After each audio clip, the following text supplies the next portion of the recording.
அதிமுகவை எம்ஜிஆர் தொடங்கினாரு, அதே இப்போது எடப்பாடி வச்சிருக்காரு. திமுகவை அண்ணா தொடங்கினாரு, அதே ஸ்டாலின் வச்சிருக்காரு. எந்த ஒரு பின்புலமும் என்னை மாதிரி தனிச்சு கட்சி ஆரம்பிச்சு 1% வாக்கு வாங்குறது அது என்னுடைய வசனம். அதை தம்பி எடுத்து பேசுறாருல, அது அவர் பேசுறதுக்கு என்ன இருக்கு? எப்படி அதை பேசுறாரு? எப்படி பேசுறாரு? அண்ணா ஆரம்பிச்சாரு, அந்த கட்சி இப்ப வேற ஆள்கிட்ட இருக்குது. அது எதுக்கு நீங்க அண்ணாவை எடுத்துட்டு வரீங்க? அவர் ஆரம்பிச்ச கட்சியை ஒழிக்கணும்ன்றீங்க. எம்ஜிஆர் ஆரம்பிச்ச கட்சி ஊழல் கட்சிங்கிறீங்க. அப்ப எம்ஜிஆர் ஆரம்பிச்ச கட்சி ஊழல் கட்சினா எம்ஜிஆர் யாரு? நான் கேட்கறதுக்கு பதில் சொல்லுங்க. எதுக்கு அவரை தூக்கிட்டு வரீங்க? நான் தனிச்சு நின்று உங்களுக்காவது ஒரு திரை பண்புல இருக்கு தம்பி. நீங்க ஒரு ரசிகரை சந்திச்சு ரசிகர் மன்றத்தை தொண்டர்களாக்கி கூடி நிக்கிறீங்க.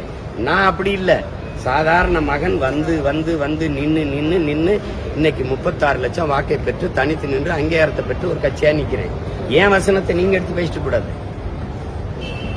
நான் தான் சொல்லணும். நீங்க நிக்கவே இல்ல, தனிச்சு நிக்கவே இல்ல, களத்துக்கே வரல. நீங்க வர்றதுன்னா 24 பாராளுமன்றத்துல பிஜேபி எடுத்து நின்று இருக்கணும். நீங்க விக்கிரவாண்டியிலையும் ஈரோடு கிழக்குலையும் போட்டிட்டு இருக்கணும். ஏன் போட்டியில்ல? நான் 2லயும் போட்டிட்டேன்ல. போட்டிட்டேன்னா இல்லையா? அப்ப நீங்க போட்டி இல்ல. எழுதி கொடுக்கறவன் தான் எழுதி கொடுக்கறான்னு பேசிட்டு போக கூடாது. இங்க கேள்விகள் வரும்.